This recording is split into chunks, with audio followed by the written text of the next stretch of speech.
This happened to me when I was 9 years old.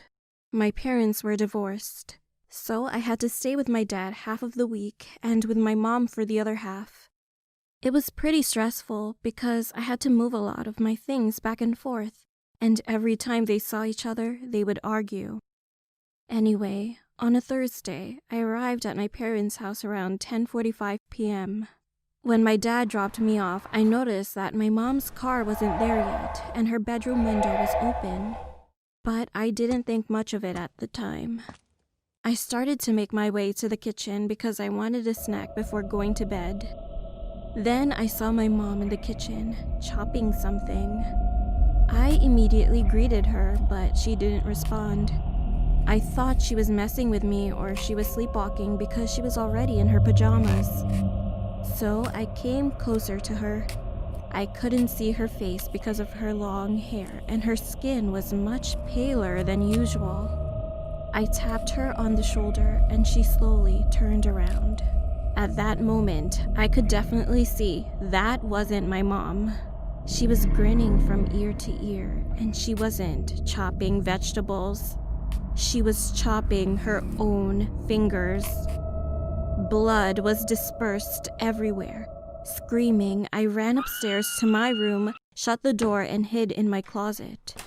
However, the woman followed behind me quickly, and I could hear my bedroom door open.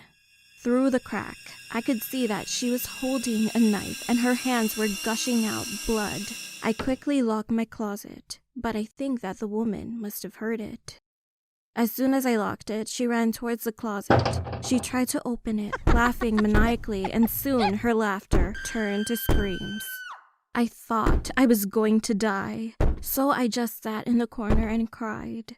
And I started thinking about all my memories with my parents and how much I took our time together for granted. Then, all of a sudden, I heard my mom's car pulling up in the driveway. When Mom came inside, she saw the blood in the kitchen. She panicked and started calling out my name. The woman quickly escaped through the window as soon as she heard my mom's voice. After taking a couple of minutes to gather composure, I ran outside and saw my mom coming up the stairs. I gave her the biggest hug I've ever given and began crying again when she asked me what just happened. After I told her everything, she called the cops and my dad. The cops arrived in less than 5 minutes and my dad came shortly after. They tried looking for the woman, and since she left blood all over the house, they managed to identify her.